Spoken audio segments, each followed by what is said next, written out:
Oh, hello. You know, I don't know how many times I've fixed this stupid tank.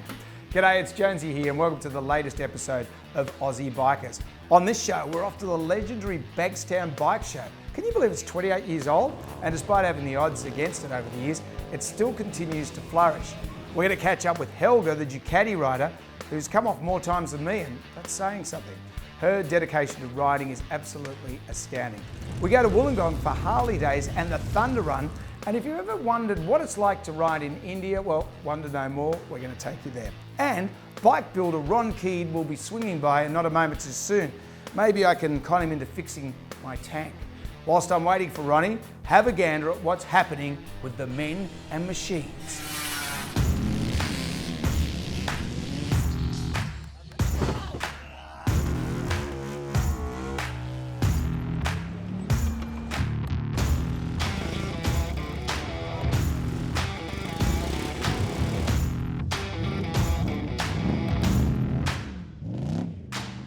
We're at Cobbity, just in Western Sydney, and we've got an event called Men and Machines, which we put on every 2 years.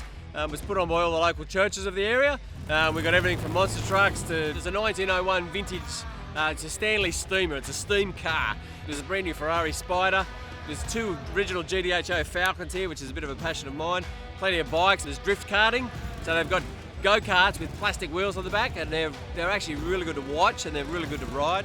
We've got wrestlers, Stan the Man Longinides, 8 times world kickboxing champ. We've got a guy on a V8 drag bike doing demos. Showmo Racing, the lawnmower racing guys are up there. You name it, it goes on and on and on.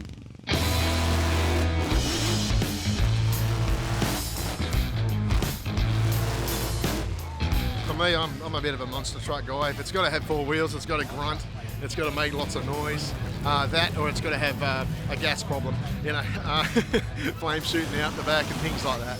It's a 1995 Daihatsu Mirror, and acquired the car from my brother, and bought the engine. It's a Turbomaker engine, French engine out of an old fighter jet, and with the afterburner, it's about 2,600 horsepower, about 1,100 kilograms of thrust. Top speed at Bundaberg runway, 320 kilometres an hour. In a car this small, it gets pretty scary, but it was stable, so it was good. It was actually the smallest car I could find, just large enough to fit this engine, so that was my choice based on that. Because the car's street registered still, I have to keep pretty much standard brakes on it, half a roll cage, but chassis has been reinforced. It's got 200 litres of fuel under it, which it needs to do a little run like that, and basically 2 alternators, 3 batteries in the car, so yeah, there's a lot of modification to it. There's plenty of bikes, there's some awesome bikes actually. In fact, we've got more bikes this year than we've ever had, which is great. So we've got plenty of Harleys, we've got some Ducatis, yeah, there's heaps of nice bikes over there. First time out here and it's absolutely great actually, it's completely packed. Good cars, good bikes, good everything else that's out here too. I got a 2017 Deluxe, pretty much chromed it out as much as I possibly could, at the moment anyway. Still not finished, but no bike ever is really. So this is my Indian Scout. I've only had it for about 6 months, but just done really slight modifications on it, but I eventually want to turn it into a bit of a bobber style, take the back end off and change it up, but at the moment I'm just loving riding it. There's a lot of other bikes here, quite a few other custom bikes too, which is good to see. Out of other choices, a pick, mine would have to be probably the Gold Chopper behind me. There's a timber bike here, just opposite, and it's quite amazing. Not based on anything, because I didn't want people to come along and say it's got a wrong size tyre or it's got a wrong size battery. So if you can make a chopper, you can use a Harley frame and a Honda motor or whatever. So nobody can pick the parts and say it's not identical to what they had. So that was the reason why it's a chopper. And most of the timber I used was camphor oil because I had camphor oil at home. It took 315 hours to make and over a 2-year period. It's a V8 sand drag, dirt drag bike. It's a Hoss style bike built by Hoss. I've been racing bikes with Hoss for a while. I took over this one and just been riding it when I get the chance. I come off a quad bike. And broke a whole heap of ribs and done a few internal sort of things, so I'm a bit sore at the moment, so I probably won't be riding it today, but I'll see if we can con someone else to get on it.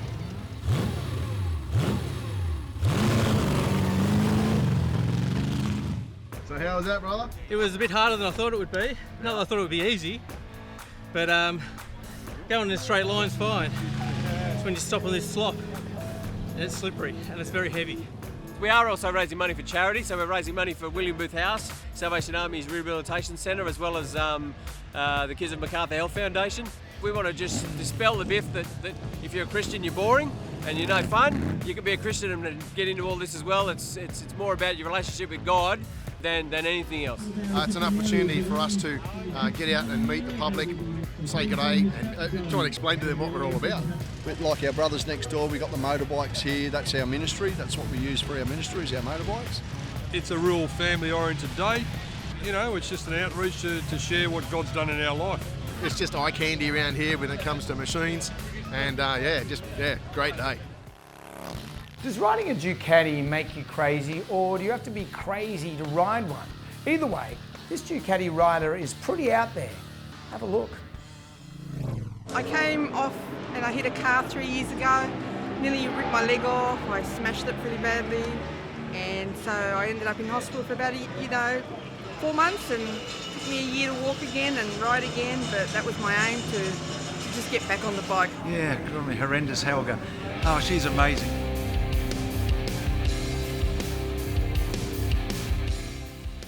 A year later, someone ran into me and broke my leg again, and so I just really wanted to get to riding, and I could ride again.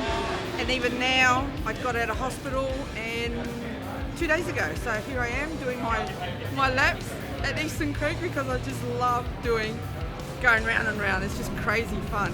She goes out on her little road-going monster and is having a wonderful time and acquiring a lot of skills. She does a lot of road miles. She's a great ambassador for women in motorcycling and for motorcyclists in general who are interested in Ducatis.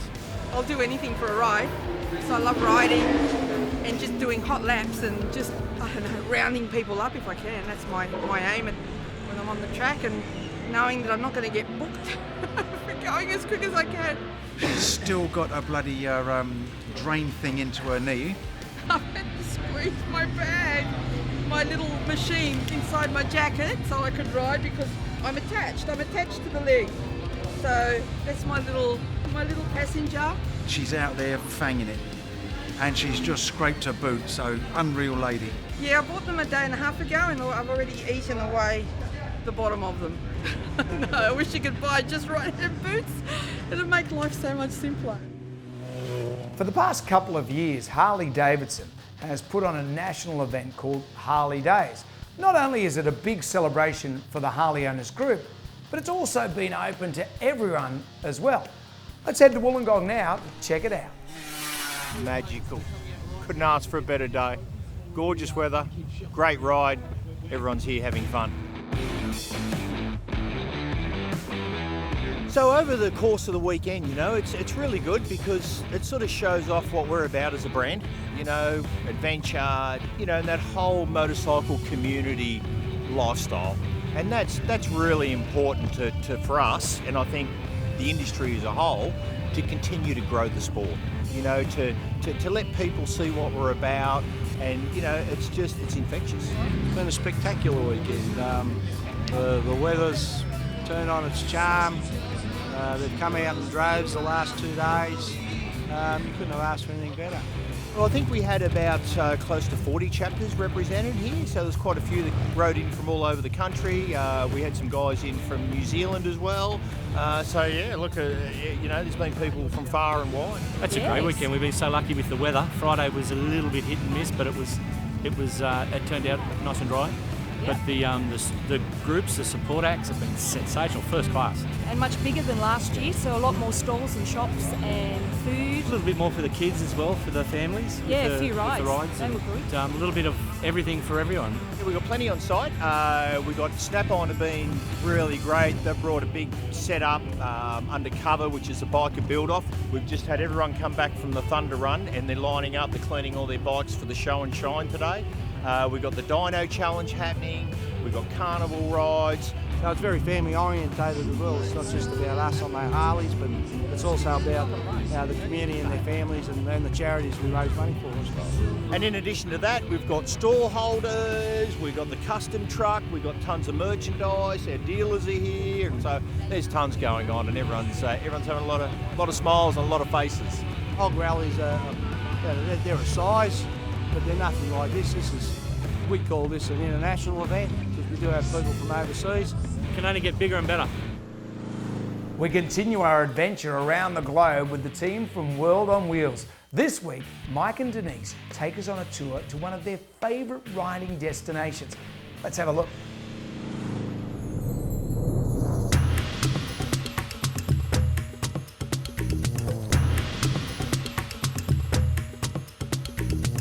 It's called Royal Rajasthan because Rajasthan, the name, actually means the land of kings. But more so than that, we use the Royal Enfield to ride through Rajasthan, and we visit palaces and haveli and castles in the land of kings. Amber Palace is a fantastic castle. There's a few others like Jaisalmer and Jaipur. The Maharajas have recently decided that they've turned their five-star palaces into luxury hotels for people like us. So not only do we go and get to see these, we actually stay in some of the palaces. Rajasthan has a gorgeous romance, really, which is not a word you often associate with India, but it's a very romantic destination, and a lot of colours, a lot of spices, the colours of the fabrics. It's a very transporting destination and really very beautiful. I imagine the food's pretty good then. You can't go wrong with Indian food, and Rajasthan never fails to deliver. Where else in the world can you park your Royal Enfield and get off it and jump on an elephant and go and visit a palace? The Rajasthan tour is a great tour for people that are looking for an introduction to India because the riding is less challenging than maybe some of our other destinations like the Himalaya. It's flat, but hey, it's in India, so it's never boring. It does give you the chance to look around and take in the scenery and take in a lot of the stimulation that comes from travelling around India, and it's not a complex riding destination. Stimulation is a good word for 1,000 Tata trucks coming at you on the wrong side of the road, around every corner.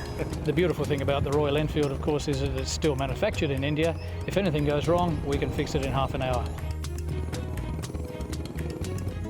At the end of the Rajasthan tour, of course, we visit the Taj Mahal. You can't go to northern India and not visit the Taj Mahal. It's renowned as the world's greatest monument to love. We've been travelling there multiple times each year for over 20 years now, and it's a remarkable monument.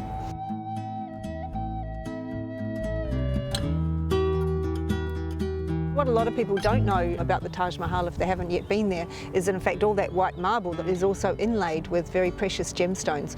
So the closer you get to the monument, the more amazing and amazing it just becomes. It is an incredible creative work. One of the fortresses that we visit is Jaisalmer, which is way out west in the Great Thar Desert. It's probably about as close as you can get to the Pakistani border. Jaisalmer is one of those images that rises out of the floor of the desert, like something out of Ali Baba and the 40 Thieves. You can see it from 50 kilometres away, and it just gets bigger and bigger as we approach. We'll take you on camel safari out into the desert and enjoy a beautiful sunset out there and listen to some local Indian musicians, and it's really quite a magical experience. Harleys are well known for their big, bold exhaust note. Put 1,000 of them together and the EPA has a nightmare, but that's what you get in the Thunder Run.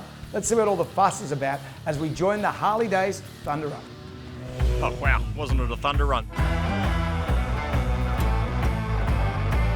The Innovation Campus of Wollongong came on board and very kindly allowed Harley Days to use their massive big car park, which was ideal. And they put on a barbecue, there was coffee there, plenty of facilities. So while we waited that hour or two for it to start, there was plenty of beverages and places to stand down and have a feed before you took off. It was a car park full, so I would say could have been around the 800, maybe more. We had a bit of a guessing competition there. Before they took off, it was somewhere between 700 and 1,000. I thought I was closer to the 1,000.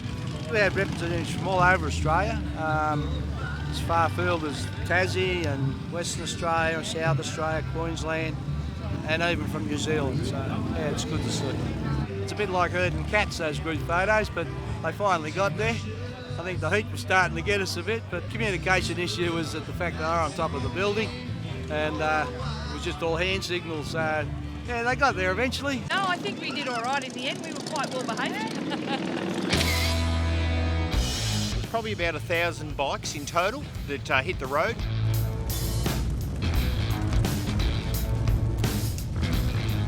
up through Mount Ousley, through the back of the mountains there, and then we headed back down into Wollongong. So beautiful ride, great scenery, come along the hilltop, look out over the ocean. I got to lead the ride, which was even more important for me.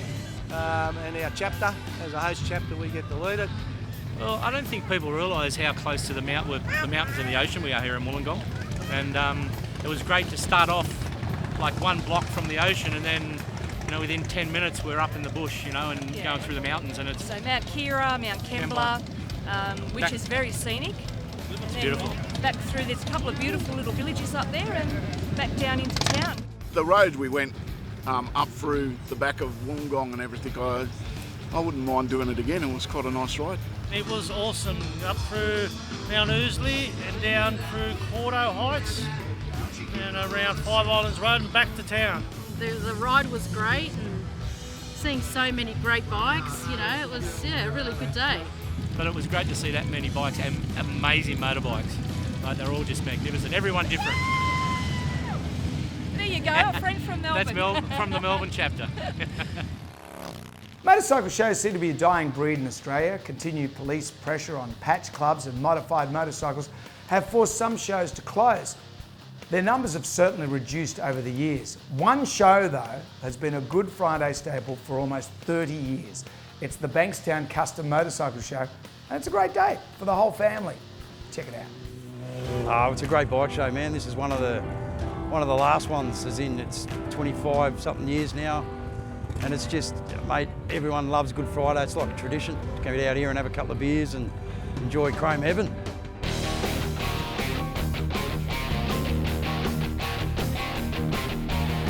Well, that's one good thing about this bike show. There's so much happening. So you've got all the dirt drags and the sort of the flat tracking happening out there. Of course, you've got all the burnout stuff, bands, obviously the bikes on show. But yeah, there's just a lot happening all day, mate. Great day, like always, big day, heaps of bikes, heaps of people. We've got the flat trackers going at the moment. That's the first time they've been here. Paul Bailey's doing all of that stuff today. I think he's doing it on a whole Sportster actually, which is pretty cool. Got the dirt draggers just over there, the vans, the snake vans here. So it should be a good day. Should come out here every year, good fun. At the moment it's wild and crazy. You can just use your imagination while looking at it. A lot of airbrush work on it. It's got a big motor on it. It's got a big rear end on it. It's got a big wheel on it. A lot of work, a lot of hard effort got into it. At the end of the day, there's better things out there for them to be doing. It's going to deter people, you know what I mean? I mean, there's still a lot of nice bikes out there, but there's probably some that didn't make it. I mean, it's not an outlaw show, it's put on by Hard and Fast Promotions. It's a family day. So yeah, a bit of a shame, but still, you know, the club's trucking on and it's still a good show. I actually bought it, the actual magazine, about 3 weeks ago. So I'm now the sole owner, no company, mate, so I'm dealing with the printers and the distributors, and we're going to have something online happening soon. So yeah, Live to Ride's cranking really strong, mate. When we get out to the shows and everything, I mean, it's all about exposure too. Just let people know that Live to Ride's still pumping along. And our big one's our Facebook page. We've got a lot of followers on there. So yeah, mate, I just love the lifestyle. Been doing it for 25 years and now I own it, so it's brilliant. Once all these shows go, I mean, at the end of the day, the lifestyle starts to suffer as well. And I don't know, it's just, like I said, discrimination, I think, sometimes, you know. Of course, there's people out there doing things wrong, but we all sort of get tainted with the same brush and it's just not fair, you know.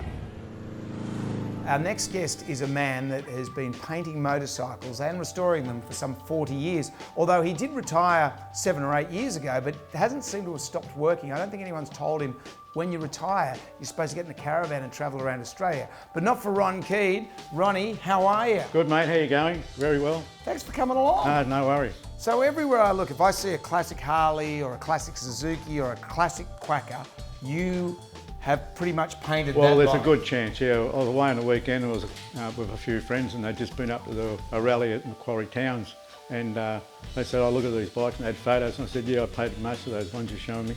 So how many bikes do you think you would have painted in your career? Well, from 1971 up till 2011, we estimated we painted 34,500 fuel tanks alone, without mudguards, fairings, frames, wheels and all the rest of it. 34,000?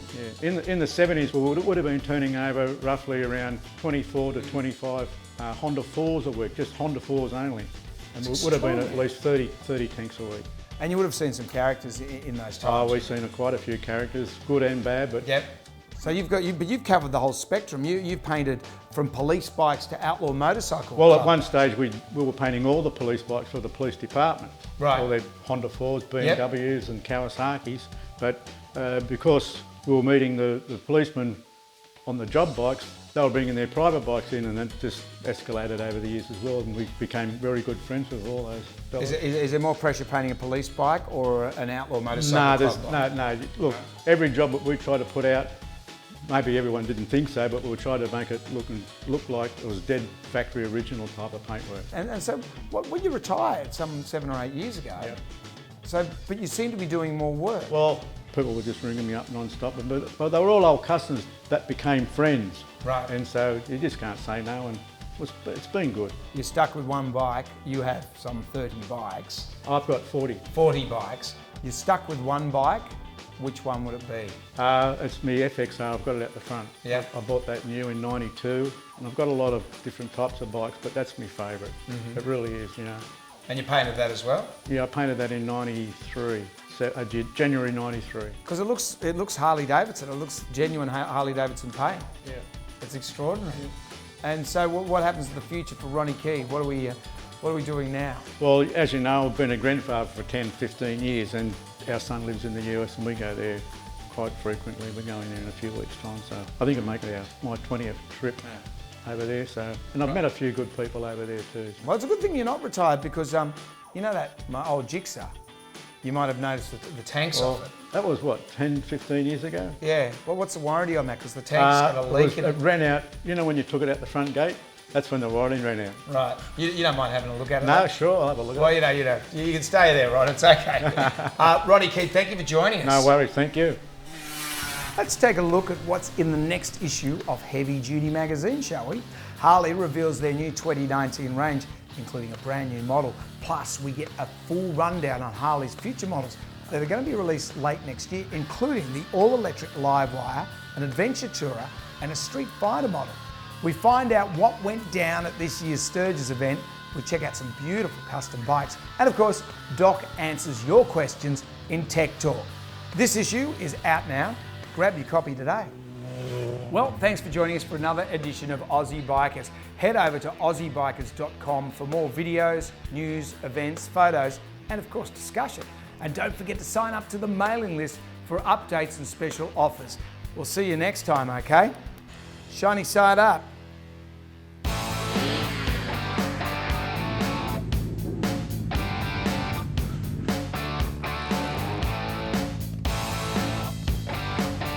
So how'd you go?